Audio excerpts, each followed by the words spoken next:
علیکم ورحمۃ اللہ۔ بسم اللہ الرحمن الرحیم، الحمد للہ رب العالمین، والصلاة والسلام علی اشرف الخلائق اجمعین، سیدنا و سید الاولین والآخرین، حبیبنا و حبیب الہ العالمین، امام المرسلین و خاتم النبیین، ابی القاسم المصطفى محمد اللهم صل وعلى أهل بيته الطيبين الطاهرين الهداة المهديين المعصومين المظلومين، واللعنة الدائمة على أعداء الدين أجمعين. اما بعد، موضوع گفتگو علم اخلاق یا مقدمہ علم فتوت ہے۔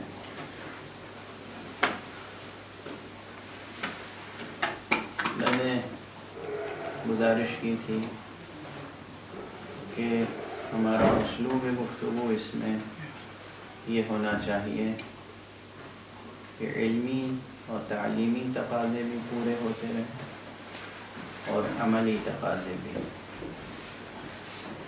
علمی بحث کا جو انداز بزرگوں نے قائم کیا ہے وہ یہ ہے کہ تعلیمی طریقہ کار اس کا یہ ہے کہ بات کے سرے طالب علم کے ہاتھ میں دے دیں، اور اس کے لیے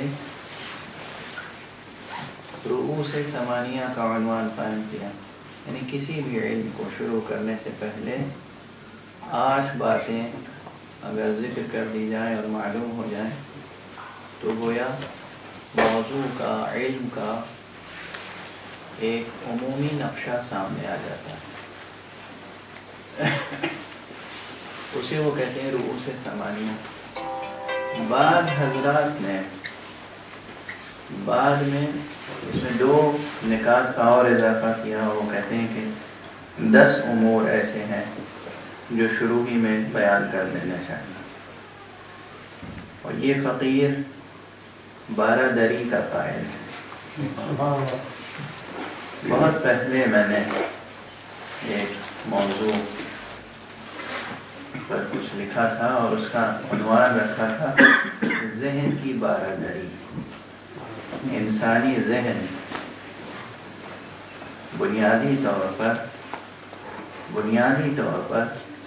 فطری طور پر اگر آپ ذہن انسانی کا تجزیہ کریں، مطالعہ کریں، تو 12 بنیادی دروازے ہیں ذہن میں داخل ہونے کے یا ذہن کی روشنی کے باہر آنے کے، اور پھر باقی ذیلی عنوانات۔ یہ ایک بہت ہی دلچسپ موضوع ہے، پھر کسی وقت انشاءاللہ۔ اور اسی اعتبار سے ہر علم کے لیے بھی 12 عناوین اگر شروع میں ذکر کر دیے جائیں تو بات بہت آسان ہو جاتی ہے۔ لیکن اس وقت ہم سب سے پہلا اور جو رؤوس ثمانیہ کا ہے اس کو مکمل کرتے ہیں۔ گزشتہ مجلس بحث میں 3 باتوں پر گفتگو ہوئی۔ علم کا نام علم اخلاق، علم کا واقع میں نے عرض کیا کہ اس علم کا واقع جو پروردگار ہے، حضرت حق سبحانہ و تعالی نے علم اخلاق بشری، اخلاق انسانی کو لوح فطرت انسانی پر اپنے قلم قدرت سے تحریر فرمایا۔ اس کا اکتشاف، اسے ڈسکور کرنے کا کام، اس کا انکشاف، اکتشاف، یعنی متن ذات انسانی کی قرأت، اور اس قرأت کی سطحیں ہیں. یہ بہت اہم علمی ایک مسئلہ ہے. کسی بھی متن کو کس زاویے سے پڑھا جائے. شیکسپیئر کو آپ کس زاویے سے پڑھنا چاہتے ہیں؟ تو محققین اور ناقدین کے درمیان الگ الگ انداز قرأت کے ہوتے ہیں. ریڈنگ کس طرح کر رہے ہیں اور کس مقصد سے کر رہے ہیں، کس ہدف سے کر رہے ہیں. کوئی لنگوسٹک پوائنٹ آف ویو سے کر رہا ہے تو اس کی ریڈنگ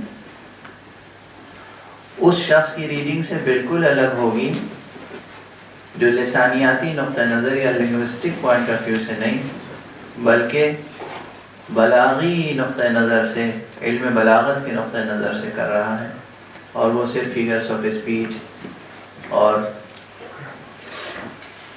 اس طرح کی بیوٹیز تلاش کر رہا ہے. دونوں کا تعلق ہے زبان و بیان و لسان سے، لیکن دونوں کی ریڈنگ الگ الگ ہوگی، رزلٹ الگ الگ ہوگا، تھیسس الگ الگ ہوگی. ایک نے لنگوسٹک پوائنٹ آف ویو سے کام کیا اور ایک نے صرف فیگرس آف اسپیچ اور بلاغت کے نقطہ نظر سے کام کیا ہے نا. چیز ایک ہے، ٹیکسٹ ایک ہے، متن ایک ہے، کتاب ایک ہے، لیکن اس کی ریڈنگ کے زاویے الگ الگ ہیں. اس وقت ہمارے اور آپ کے سامنے کون سی کتاب ہے؟ کتاب جان، کتاب نفس، کتاب ذات. ہمیں اپنی کتاب ذات کی قرأت کرنی ہے. کس نقطہ نظر سے؟ اس نقطہ نظر سے کہ ہمیں اپنے اخلاقیات کو ڈسکور کرنا ہے.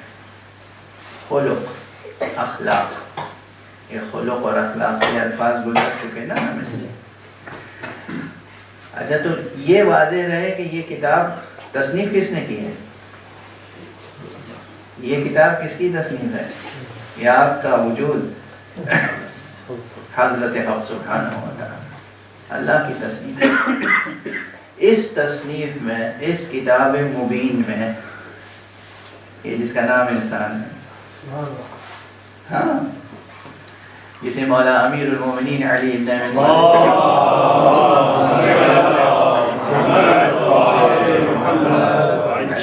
والسلام سے منسوب جو دیوان ہے، اس دیوان میں بھی ایک قطعہ ہے، 4 اشعار ہیں اس میں، اور اس کا ایک شعر بہت مشہور ہے. اس میں لفظ کتاب ہے. انسان کو کتاب سے تشبیہ دی ہے.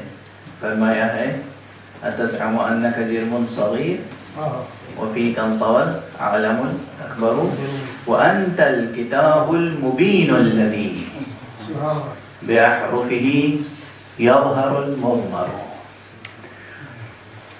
تم وہ کتاب مبین ہو.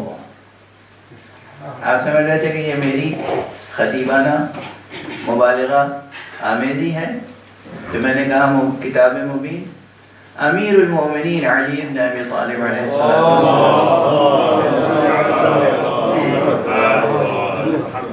وجود انسانی کو کیا کہا ہے؟ کتاب مبین. اللہ اکبر. بس یہ شعور اگر ہم عام کرنے میں کامیاب ہو گئے اس وقت اس پوری دنیا میں تو بہت بڑی کامیابی ہے.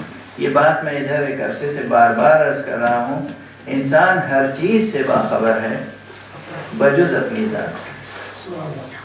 ہر چیز کی قدر شناسی کی کوشش کر رہا ہے بجز اپنی ذات. اور یہ سب سے بڑا ضیاء اور سب سے بڑا زوال ہے. تو بہرحال یہ جو ہم قرأت کر رہے ہیں یہ علم اخلاق کا پڑھنا ہی گویا قرأت متن ذات ہے. یہ ٹیکسٹ بک ہے ہماری جو ہماری ذات کی شکل ہے. اس کی ایک قرأت علم منطق ہے. علم منطق اسی نفس کی ایک قرأت ہے. ہمارا ذہن کس طرح کام کرتا ہے، اس سوال کا جواب علم منطق ہے. اور ہم اپنی پوری زندگی میں کس طرح کام کر سکتے ہیں بہترین طریقے سے، اس کا جواب علم اخلاق ہے. علم منطق گویا صرف ذہن سے تعلق رکھتا ہے، ذہن انسانی کی قرأت کا نام ہے علم منطق، اور پورے وجود انسانی کی قرأت کا نام ہے علم اخلاق۔ پھر اس میں بھی مراتب ہیں، اس میں بھی مراتب ہیں۔ تو بہرحال واضح حضرت حق سبحانہ وتعالیٰ کی ذات گرامی، اور پھر مختلف جگہوں پہ مختلف حکماء نے، مختلف مفکروں نے، مختلف فلاسفہ نے، مختلف اہل سیر و سلوک نے اسے ڈسکور کیا، اس متن کی شرح کرنے کی کوشش کی۔ تیسری چیز عرض کی تھی رتبہ اس علم کا کیا ہے، اور میں نے عرض کیا تھا کہ هو الاول هو الاخر۔ یہ جواب اپنی جگہ بہت مستحکم جواب ہے، لیکن پھر بھی تعلیمی طریقہ کار اس کے اپنے تقاضے ہوتے ہیں۔ علمی اعتبار سے علم اخلاق کا رتبہ کہاں ہے؟ واقعی اگر نفس کا مطالعہ کرنا ہے تو خود جو علم النفس ہے، علم نفسیات ہے، علم نفس ہے، یہاں بھی خیر اب اس وقت میں بحث کو پھیلاؤں گا نہیں، علم النفس اور علم نفسیات میں کتنا فرق ہے۔ یہ ممبر سے بھی کبھی عرض کر چکا ہوں، یہ جو یونیورسٹیز میں سائیکالوجی پڑھائی جاتی ہے یہ مکمل علم نفس نہیں ہے،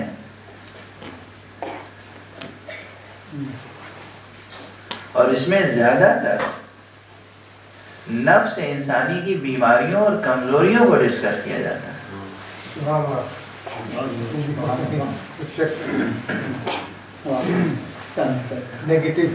اور علم النفس حقیقت نفس انسانی سے بحث کرتا ہے، نفس کیا ہے بحیثیت کل، اور پھر اس نفس میں کیا قوتیں ہیں، کیا خوبیاں ہیں۔ یعنی علم النفس کا کام ہے اصل حقیقت نفس اور اس کے اندر موجود قوتوں اور صلاحیتوں اور امکانات کا مطالعہ، صرف کمزوریوں اور بیماریوں کا مطالعہ نہیں ہے علم النفس۔ تو بہت سی چیزیں ہم علم النفس سے لینے پہ مجبور ہوتے ہیں اصول موضوعہ کے طور پر، یعنی مسلمہ حقائق کے طور پر لیتے ہیں، قبول کرتے ہیں، پھر علم اخلاق کی بنیاد اس پہ تعمیر کرتے ہیں، اس پہ رکھتے ہیں بنیاد اور عمارت تعمیر کرتے ہیں۔ مثلا وہ علم اخلاق جو زیادہ تر مقبول ہے اور جس کا ماخذ یا سرچشمہ منبع ارسطو کی کتابیں ہیں، یا اس پر جن لوگوں نے اضافہ کیا بعد میں، مثلا خواجہ نصیر الدین طوسی تک، بلکہ محقق عراقی تک، صاحب جامع السعادات و صاحب معراج السعادات۔ حالانکہ ان بزرگوں نے اس سے الگ ایک جہت نکالی ہے، وہ بعد میں اگر موقع ملا تو عرض کروں گا کہ کہاں کیا اضافہ کیا ان بزرگوں نے۔ لیکن وہ علم اخلاق جو ارسطو سے چلا آ رہا ہے، ایتھکس، اور اس کی بنیاد پہ جو مورل سائنس ڈیولپ ہوئی، اس میں بنیاد اس پہ رکھی گئی کہ اس نفس انسانی میں 3 بنیادی قوتیں ہوتی ہیں، اور ان 3 بنیادی قوتوں کو علم اخلاق نے نہیں ڈسکور کیا۔ کس نے ڈسکور کیا؟ علم النفس نے۔ تو جہاں سے ڈسکوری لے کر ہم اس پر آگے بڑھ رہے ہیں، ظاہر اس علم کا رتبہ پہلے ہے اور اس علم کا رتبہ اس کے بعد ہے۔ علمی اعتبار سے رتبہ اس کا کہاں ہوا؟ واضح ہے بات، علمی اعتبار سے۔ لیکن بہرحال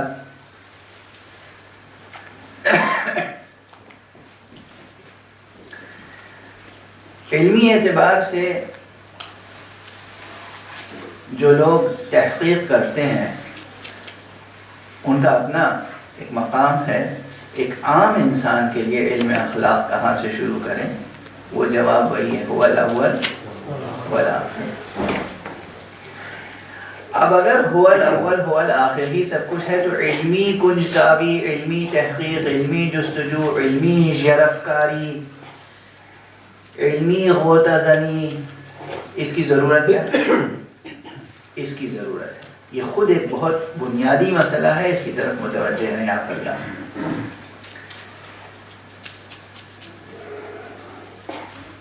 ممکن نہیں ہے کہ انسان درست کام کر سکے اگر اس کے معلومات درست نہ ہوں. معلومات یعنی جو علم ہے، جو صور علمیہ ہیں، جو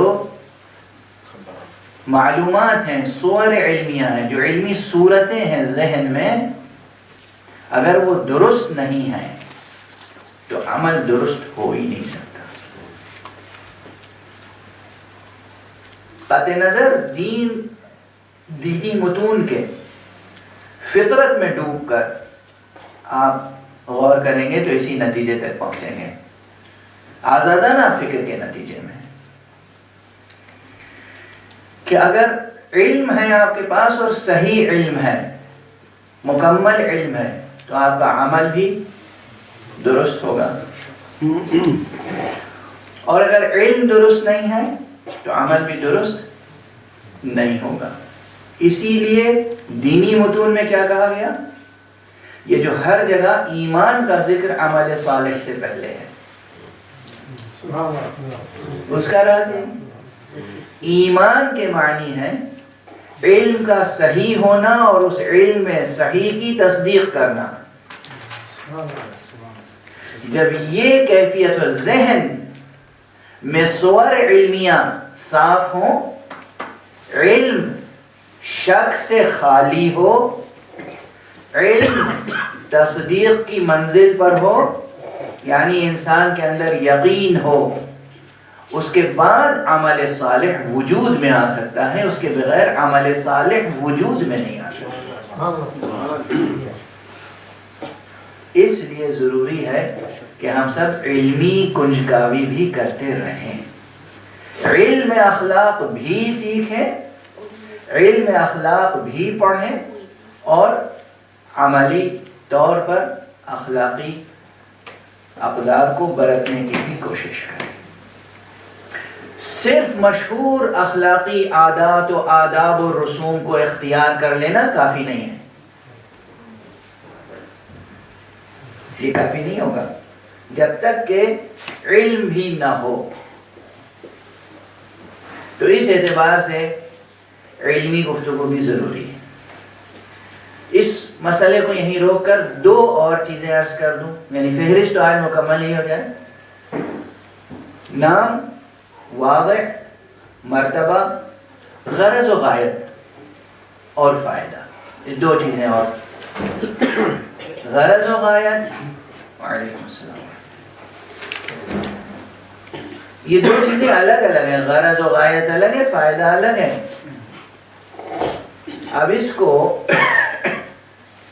اگر آپ تفصیلی بحث کرنا چاہیں تو ظاہر ہے کہ 14 مجلسوں میں تو بات سمٹ نہیں پائے گی، اس لیے میں ایک ایک فقرے میں عرض کر کے آگے بڑھ جاؤں. علم اخلاق میں دوسری ایک مثال دے دوں. جیسے زبان کے علوم ہیں، علوم لغویہ ہیں، علوم زبان. علوم زبان میں کیا ہے؟ علم صرف ہے، علم نحو ہے. علم نحو اور علم صرف سیکھنے سے کیا ہوگا؟ علم صرف سیکھنے سے یہ ہوگا کہ ہم جو لفظ ادا کریں گے وہ درست ادا کریں گے. علم نحو سیکھنے سے یہ ہوگا کہ جو ہم جملہ ادا کریں گے وہ نوک پلک سے درست ہوگا. ٹھیک ہے؟ تو علم صرف اور علم نحو سیکھنے کی غرض کیا ہے؟ کہ ہم لفظ صحیح ادا کریں، جملے صحیح ادا کریں. یہ ہے غرض، یہ ہے غایت. فائدہ کیا ہے؟ فائدہ یہ ہے، فائدے بے شمار ہو سکتے ہیں. فائدہ ہے کہ جب ہم ہمیشہ صحیح گفتگو کریں گے تو دوسرے کے دل میں وہ گفتگو جگہ پائے گی. جب ہم ہمیشہ صحیح گفتگو کریں گے، زبان ہماری صحیح ہوگی، تو جو اہل ذوق ہیں وہ توجہ سے سنیں گے وہ بات کو یاد رکھیں گے، ہمیں محبوبیت حاصل ہوگی، مقبولیت حاصل ہوگی. ہماری محبوبیت و مقبولیت کے سے قطع نظر جو بات ہم کہیں گے وہ لوگوں کو یاد رہے گی، لوگ کوٹ کریں گے، حوالہ دیں گے. کتنے فائدے ہیں؟ فائدہ الگ ہے، غرض و غایت الگ. اسی صورت سے علم اخلاق ہے. علم اخلاق کی غرض و غایت یہ ہے کہ ہم اپنے نفس کو تعمیر کریں. فائدہ یہ ہے کہ ہمیں بہشت بھی مل سکتی ہے، رضائے حق بھی مل سکتی ہے، لقائے حق بھی نصیب ہو سکتی ہے. وہ فائدے ہیں، واضح ہیں. تو غرض و غایت اور فائدہ، یہ 5 نکات ہو گئے رؤوس میں سے. اب 3 نکات جو بچے وہ یہ ہے کہ موضوع علم، مبادئ علم اور مسائل علم. اب یہاں سے علم ہی شروع ہو جائے گا. موضوع کیا ہے؟ یہاں پر بحث ہے کہ موضوع کیا سعادت و شقاوت ہے، یا موضوع حسن و قبح ہے، یا موضوع خیر و شر ہے. اور پھر مسائل کیا ہیں؟ اب اس کی میں وضاحت کر دوں. مسائل عموماً علوم میں قضایا کی شکل میں آتے ہیں. قضایا یعنی ایک کمپلیٹ، ایک پرفیکٹ لاجیکل پروپوزیشن، ایک قضیہ منطقی، ایک مسئلہ. اس میں ایک محمول ہوگا، ایک موضوع ہوگا، ایک محمول ہوگا، ایک نسبت ہوگی، ایک قضیہ ہوگا. مثلا علم اخلاق کے قضایا کیسے ہو سکتے ہیں؟ علم اخلاق کے قضایا یہ ہیں کہ مسکرانا اچھا ہے یا اچھا نہیں، کس وقت مسکرانا باعث سعادت ہے، کس وقت مسکرانا سبب ندامت ہو سکتا ہے، باعث شقاوت ہے. مسکرانا میں نے بغیر سوچے سمجھے کچھ ایسے ہی مثال دے دی. جو شخص اپنے چہرے کے تاثر اور مسکراہٹ تک پر اختیار پیدا کر لے، اس کو ہم کہیں گے کہ وہ علم اخلاق میں کامل ہے، علماً و عملاً، اور وہ فتوت کے میدان میں آگے بڑھ سکتا ہے. حقیقت ہے. عمل ایک ہے مسکراہٹ. اب آپ کسی قبرستان میں کھڑے ہیں، کسی کا جنازہ دفن ہو رہا ہے اور آپ وہاں مسکرا رہے ہیں، یہ مسکراہٹ کیا ہے؟ نامناسب ہے، یہ سبب شقاوت ہے. ایک یتیم کی آنکھوں میں آنسو ہیں اور آپ مسکرا رہے ہیں، یہ سبب شقاوت ہے. کسی شادی کا موقع ہے اور آپ آنکھوں میں آنسو لیے کھڑے ہیں. اس کے برعکس اگر آپ کا اپنا بچہ بھی کھڑا ہے وہاں پر، بچے کو دیکھ کے مسکراہٹ آ رہی ہے، لیکن سامنے کوئی یتیم بچہ ہے اور آپ نے ضبط کر لیا، نہیں مسکرا، اور اس بچے کے سر پہ آپ نے شفقت سے ہاتھ رکھا یہاں پر، اور اس بچے کو دیکھ کر جب اس کے دل میں مسرت پیدا ہوئی تب آپ مسکرائے. اب یہ مسکراہٹ کتنی قیمتی ہے، یہ دنیا کی کسی ترازو میں تولی جا سکتی ہے. اور ہمارے یہاں اچھا، یہ جب تک ہم ڈسکس نہیں کریں گے عمل کی منزل میں ممکن ہے کہ کامل نہ اتر سکے. یہ علم اخلاق ہے، یہ سب علم اخلاق. تو یہ قواعد چھوٹے چھوٹے ہمیں گفتگو کرنی ہے. کب گفتگو کرنی ہے، کب نہیں کرنی، کب ہمیں خاموش رہنا ہے اور کب گفتگو کرنی ہے، کب ساکت و صامت رہنا ہے اور کب ہمیں اپنے ناطق ہونے کا اظہار کرنا ہے. اب اس سلسلے میں نام لیے بغیر میں ایک نقل یا ایک روایت پیش کر دیتا ہوں. کہا جاتا ہے کہ بہت بزرگ بہت مشہور بزرگ تھے جن کے اپنے شاگردوں کا ایک حلقہ تھا، ان کی ایک حیثیت تھی، اور ایک دیوانہ در اہل بیت تھا بہلول، تو وہ اس کو اکثر راستے میں، جسے ہم آپ کہتے ہیں نا کہ اب وہ بہت خوبصورت لفظ تو نہیں ہے لیکن کبھی کبھی یہ الفاظ اسی طرح معنی دیتے ہیں، وہ چلتے میں چھیڑتے تھے، تو کہتے تھے کہو بہلول بھائی، ارے بھائی ہمیں بھی کچھ نصیحت کرو، اور بہلول جواب دیتے تھے میں امتحان لوں گا، اگر آپ امتحان میں کامل اترے تو نصیحت کروں گا، یعنی آپ میری بات سمجھ بھی پائیں گے جو میں نصیحت کروں گا۔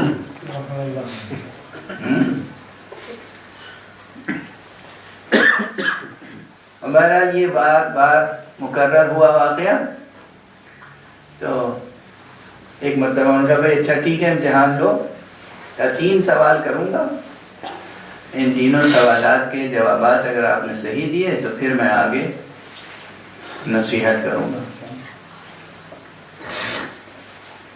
سونا کتنا چاہیے؟ انہوں نے کہا کم۔ کھانا کتنا چاہیے؟ کہا کم۔ بولنا کتنا چاہیے؟ کہا کم۔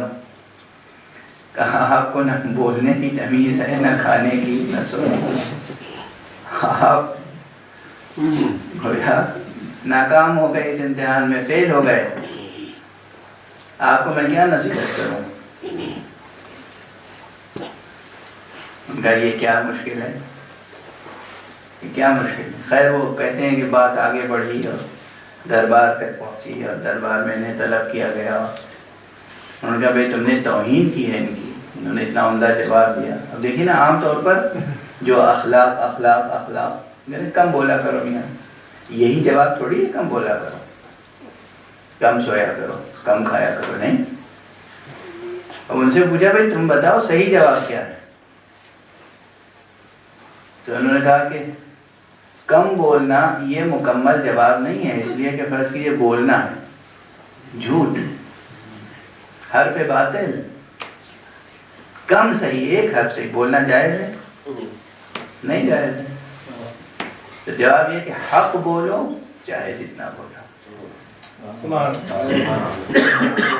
جھوٹ نہ ہو، کذب نہ ہو، دروغ نہ ہو، تہمت نہ ہو، الزام تراشی نہ ہو، حرف باطل نہ ہو۔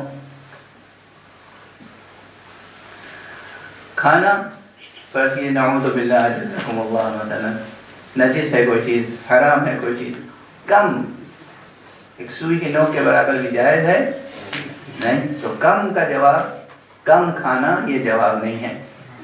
حق حلال کا کھاؤ اور جو ضرورت بھر ہے اتنا کھاؤ۔ اور اگر حقوق و فرائض باقی ہیں، نماز عشاء نہیں پڑھی مثلا اور سو گئے، یا کسی کا قرض ادا کرنا ہے اور وعدہ یہ ہے کہ ہم سونے سے پہلے ادا کریں گے، نہیں ادا کیا سو گئے، یا اسی طرح بہت سے حقوق فرائض ہو سکتے ہیں،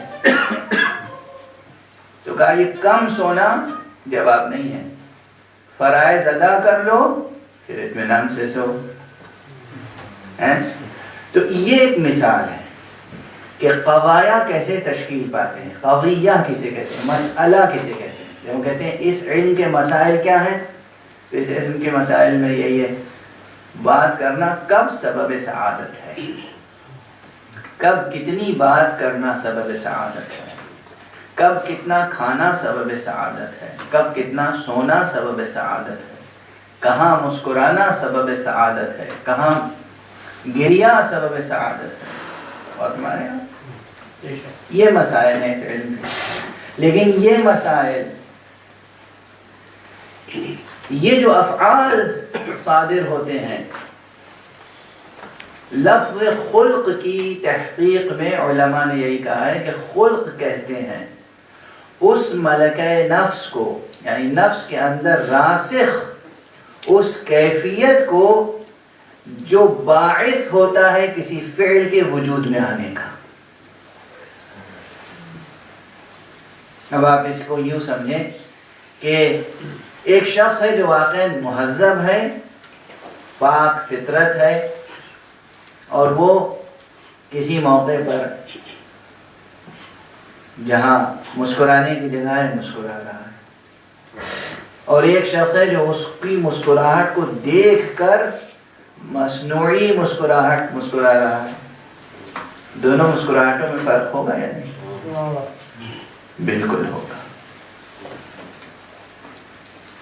وہ شخص جو پاک نفس ہے، جس کے نفس میں راسخ ہے وہ ملکات، یہ اوصاف راسخ ہیں، جس کے نفس میں گویا جڑیں موجود ہیں خیر و سعادت کی، وہ جب مسکرائے گا اس کی مسکراہٹ فطری ہوگی، اس کی مسکراہٹ سے نور افشانی ہوگی، روشنی بکھرے گی۔ وہ روشنی نہیں جو جسموں کو روشن کرے، وہ روشنی جو دل اور دماغ کو روشن کرتی ہے۔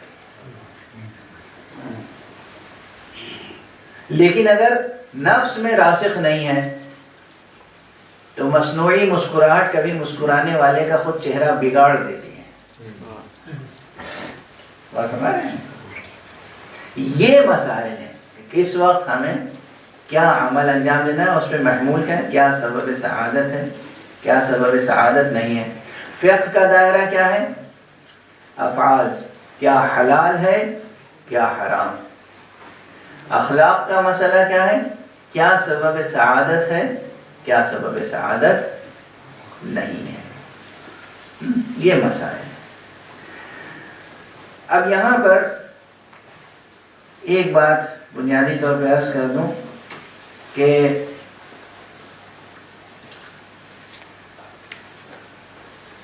اس کائنات میں کوئی بھی شے بے غرض و غایت نہیں ہے۔ یہ شبہات، یہ شکوک، یہ ڈاؤٹس بار بار ابھارے جاتے ہیں۔ یہ جو فرانس سے ایک تحریک چلی تھی اور پھر عالمگیر ہو گئی، جدیدیت اور ما بعد جدیدیت کے مصنفین اس میں بہت مبتلا ہوئے۔ اس میں انسانی وجود کی غرض و غایت، اس پر بہت بڑا سوال قائم کیا گیا تھا۔ ایگزسٹینشیلزم کے بہت سے لکھنے والوں نے اس سوال کو اپنے اپنے طور پر ڈیل کیا ہے۔ یہ جو ماڈرن ایگزسٹینشیلزم ہے، آنٹولوجی کی بات نہیں کر رہا ہوں، ایگزسٹینشیلزم، اور اس میں سبھی ملحد نہیں ہیں۔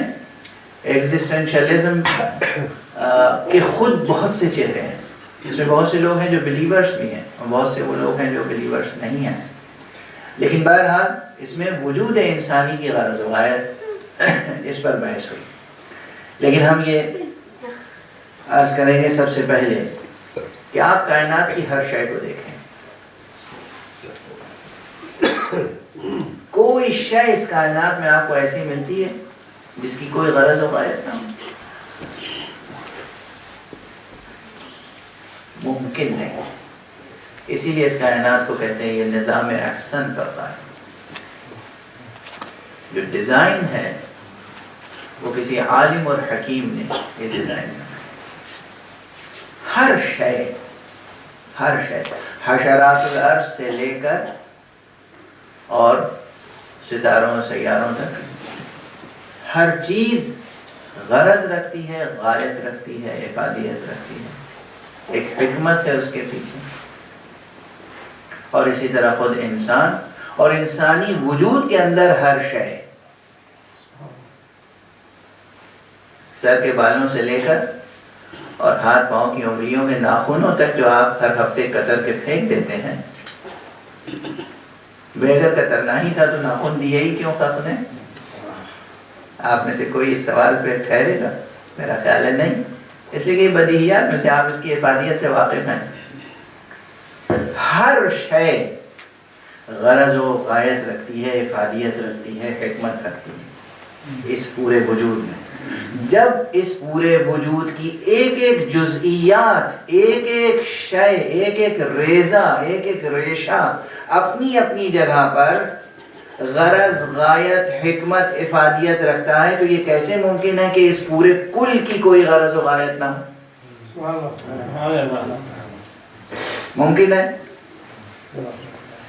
یہ تو فطرت میں ڈوب کر ہم آپ خود ڈسکور کر سکتے ہیں، اور پھر ہماری فطرت تصدیق کرے گی کہ حق سبحانہ و تعالی نے جو فرمایا ہے افحسبتم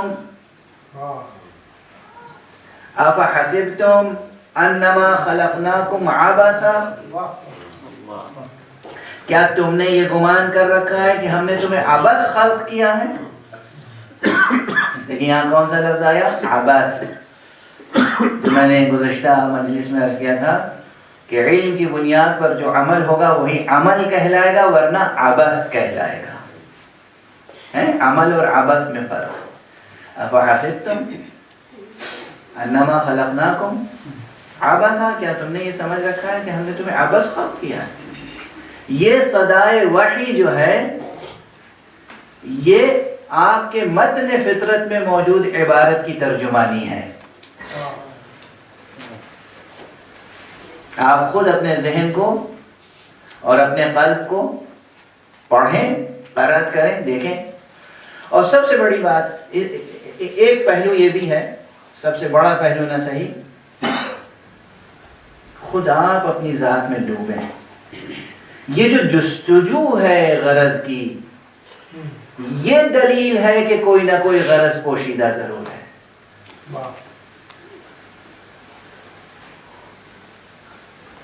یہ جو جستجو ہے، میرے وجود کا مقصد کیا ہے، یہ سوال ہی کیوں پیدا ہوا؟ اسی لیے پیدا ہوا کہ ایک مقصد ہے، یعنی وجداناً فطری طور پر ہمیں احساس ہے، ادراک ہے کہ کوئی مقصد ہے، ہم بے مقصد نہیں ہیں۔ اب وہ مقصد سمجھ میں نہیں آ رہا ہے تو ہم جستجو کر رہے ہیں۔ اگر ہم خود اپنی عقل پہ زور دیں تو ہم اس مقصد تک پہنچ سکتے ہیں، اور جہاں عقل تھکنے لگتی ہے وہاں وحی آ کے اسے سہارا دینے لگتی ہے۔ وحی کا کام ہی ہے عقل کو سہارا دینا۔ العقل لطف والوحی لطف آخر۔ عقل کا کام ہے، وحی کا کام ہے عقل کو سہارا دینا۔ اسی لیے کوئی بات نہیں ہے وحی کی جو عقل سے ٹکراتی ہے، ممکن نہیں، ممکن نہیں۔ انسان کے لیے بطور خاص قرآن مجید میں کہا گیا افحسبتم انما خلقناکم عبثا، اور اس پوری کائنات کے لیے کہا گیا وما خلقنا السماء والارض وما بینہما لاعبین، ہم نے اس آسمان کو اور زمین کو اور اس کے درمیان جو کچھ ہے اسے کھیل کھلواڑ میں تھوڑی بنایا ہے۔ یعنی مقصد ہے، غرض ہے، غایت ہے، حکمت ہے۔ ایک جگہ سماع ہے اور ایک جگہ سماوات ہے، دونوں آیتیں ہیں، ایک سورہ انبیاء میں ہے، ایک سورہ دخان میں ہے۔ سورہ دخان میں وما خلقنا السماوات والارض وما بینہما لاعبین، اور سورہ انبیاء میں ہے وما خلقنا السماء والارض وما بینہما لاعبین۔ کیا یہ آسمان و زمین، ہم نے اس آسمان و زمین کو اور اس کے درمیان جو کچھ بھی ہے، تو اب میں نے جو عرض کیا تھا کہ کوئی ایک شے بھی، ایک پرے کاہ بھی، پرے کاہ یعنی گھاس کی ایک پتی ہے، کائی جو لگ جاتی ہے نا، جہاں پانی جمتا ہے وہاں کائی پیدا ہو جاتی ہے، کائی لگ جاتی ہے، کائی بھی بے غرض و غایت و حکمت نہیں ہے۔ یہ جو حشرات الارض، بہت سے حشرات الارض سے ہم لوگ ناک بھاؤں چڑھاتے ہیں اور ان کے مارنے کے در پہ رہتے ہیں۔ آپ کو معلوم ہے اگر یہ حشرات الارض نہ ہو تو اس کرۂ ارضی کا کیا عالم ہوگا؟ زندگی مٹ جائے گی۔ ہم آپ سمجھتے ہیں ہم اشرف المخلوقات ہیں، ہے جو یہ چوہے جو زمین کھودتے رہتے ہیں یہ مٹ جائیں، ایک نظام میں خلل پڑ جائے گا۔ یہ جو برسات میں کیچوے پیدا ہوتے ہیں یہ نہ ہو، نظام میں خلل پڑ جائے گا۔ زمین کی زرخیزی، یہ جو پورا سسٹم ہے متاثر ہو کر رہ جائے گا۔ اس لیے میں کہہ رہا ہوں حشرات الارض سے لے کر، یہ کیڑے مکوڑوں سے لے کر، کائی سے لے کر، گھاس سے لے کر، اور اس کائنات میں جو کچھ ہے سورج چاند ستاروں تک، زہرہ مشتری تک، ہر چیز کی غرض و غایت ہے، حکمت ہے، اور آپ کی اور ہماری بھی غرض و غایت و حکمت ہے۔ علم اخلاق ہمیں اور آپ کو یہ سکھاتا ہے کہ ہم اپنی غرض و غایت و حکمت کو کمال حسن کے ساتھ کس طرح پورا کریں، بیوٹی کے ساتھ، جمال کے ساتھ۔ ایک یہ ہے کہ بوجھ ڈھونا ہے،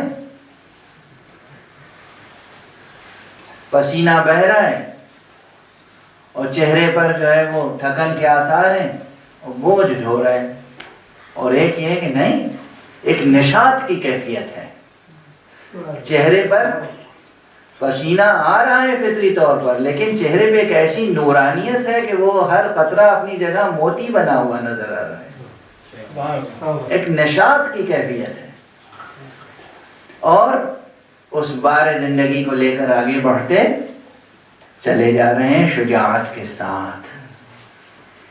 یہ لفظ شجاعت آ گیا زبان میں، حالانکہ یہ پھر آئے گا، لیکن آج عرض کروں کہ جتنے مسائل ہمارے سامنے آئیں گے ایک لحاظ سے وہ تقسیم بڑی حد تک کامیاب ہے، اسے ضروری نہیں ہے کہ ہم ریجیکٹ کریں۔ اس منزل میں فتوت کی بحث یہاں سے شروع ہوگی، وہاں اس کا ریپلیسمنٹ عرض کر دیں گے۔ ابھی علم اخلاق کی بنیاد جہاں پر ہے، ہم اگر ارسطو کے مبانی کو قبول کر لیں تو کوئی فرق نہیں پڑتا، یعنی نفس انسانی میں، وجود انسانی میں، نفس انسانی میں بنیادی طور پہ تین قوتیں پائی جاتی ہیں۔ ایک قوت عاقلہ ہے، یہ قوت عاقلہ کا کام کیا ہے؟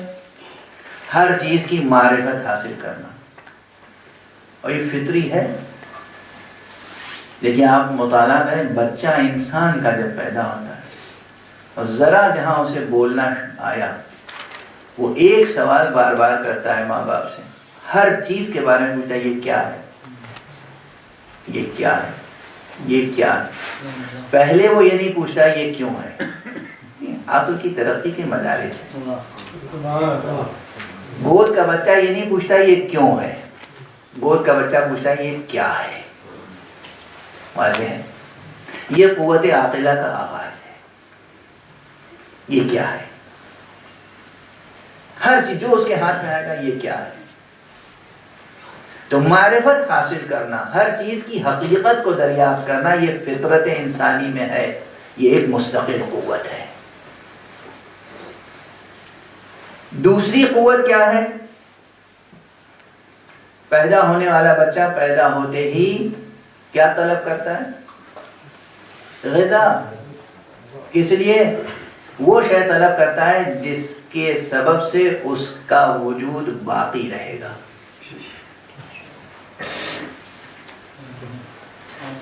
ٹھیک ہے نا، غذا کے بغیر وجود باقی نہیں رہ سکتا۔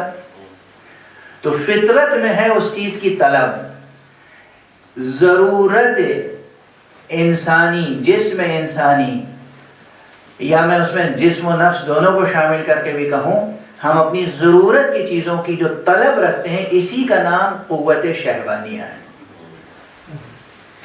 شہوت، اشتہا، لفظ شہوت صرف منفی معنی نہیں رکھتا۔ اشتہا، خواہش، وقت پہ بھوک لگتی ہے، وقت پہ پیاس لگتی ہے۔ تو یہ قوت ہے جو اس جسم کی بقا کی ضرورتوں کو پورا کرنے کی قوت ہے، اور اسے قوت شہویہ یا شہوانیہ کہتے ہیں، شہویہ کہنے عقلیہ۔ تیسری قوت کیا ہے؟ یہی بچہ جو کھیل رہا ہوتا ہے، بچپن ہی سے کھیل رہا ہے، ہر چیز کو پوچھ رہا ہے یہ کیا ہے، یہ کیا ہے۔ یہ بچہ اسی ذرا خطرہ محسوس ہو جائے، ڈر پیدا ہو جائے، خوف، خطرہ یعنی وہ سمجھتا ہے کہ ہم ختم ہو جائیں گے، ہمیں نقصان پہنچے گا، تو یہ چیختا ہے، روتا ہے اور ہاتھ پیر اس طرح پھینکتا ہے کہ جو چیز ہے وہ دور ہو جائے آنے والی، اور اگر قریب آتی ہے تو وہ اسی بچپن میں اپنے ہاتھ اور پاؤں سے استعمال کر کے تھپڑ بھی مارتا ہے، نوچ لیتا ہے، لات مارتا ہے، سب کچھ کرتا ہے یہ بچہ، یعنی اپنے وجود کا دفاع کرتا ہے۔ تو یہ نفس سبعی یا یہ قوت غضبیہ یہ فطری طور پر انسان میں پائی جاتی ہے۔ یہ تین قوتیں، قوت عاقلہ، قوت غضبیہ، قوت شہویہ، یہ تین قوتیں پورے وجود انسانی کو کنٹرول کرتی ہیں۔ تو جو ارسطوئی علم اخلاق ہے، یا وہ علم اخلاق جو علم نفس پر متفرع ہوا ہے، وہ کہتا ہے کہ یہ تین قوتیں جو ہیں، ان تینوں قوتوں کا اعتدال میں رہنا اخلاق ہے، اور ان قوتوں کا اعتدال کی حد سے نکل جانا انسان کے اخلاق کو متاثر کرتا ہے۔ تینوں قوتوں کو اعتدال میں رہنا چاہیے، قوت عاقلہ کو بھی۔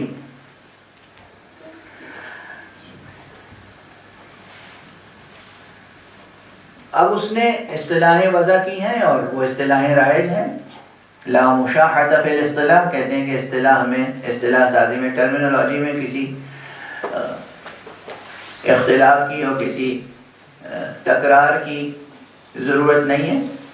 الفاظ تبدیل کر سکتے ہیں، کوئی لفظ استعمال کر سکتا ہے، کوئی لفظ استعمال کر سکتا ہے، لیکن بات وہی رہے گی۔ قوت عاقلہ کی حد وسط اور حد اعتدال کا نام ہے حکمت،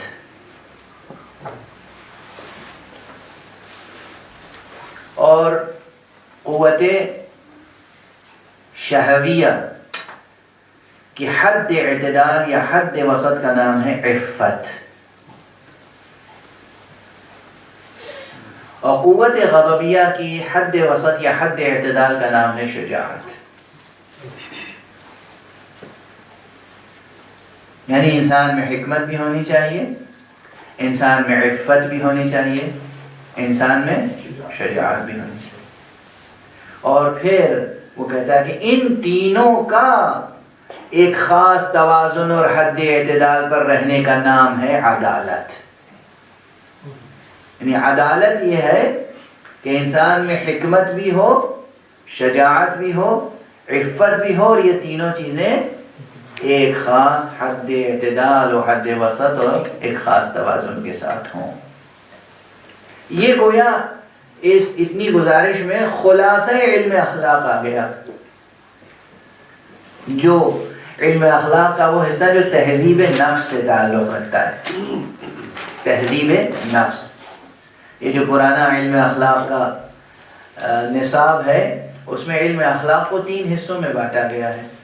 ایک ہے تہذیب نفس، یعنی فرد کی تہذیب، اپنے آپ کو ایجوکیٹ کرنا، اور دوسرا ہے تدبیر منزل، یعنی اپنے گھر کو منظم کرنا، گھر کی تربیت، تعمیر، فیملی، اور تیسرے ہے سیاست مدن، یعنی ملکی سیاست کو۔ اب یہ ملکی سیاست کا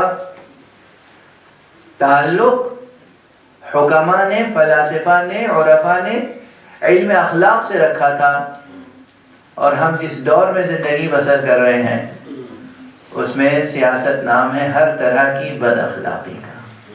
افسوس یہ ہے، اس لیے یہ گفتگویں چاہے جتنی مختصر سطح پہ ہوں، آپ یقین فرمائیں کہ یہ وقت کی ضرورت ہے،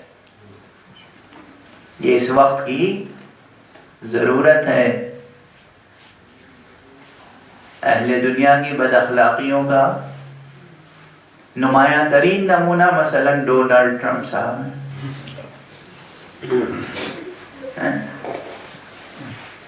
مثلا، یا اور بہت سے نام لیے جا سکتے ہیں، ایک آدھ نام لے لینا کافی ہوتا ہے۔ مجبوری ہے میری، میں کیا کروں،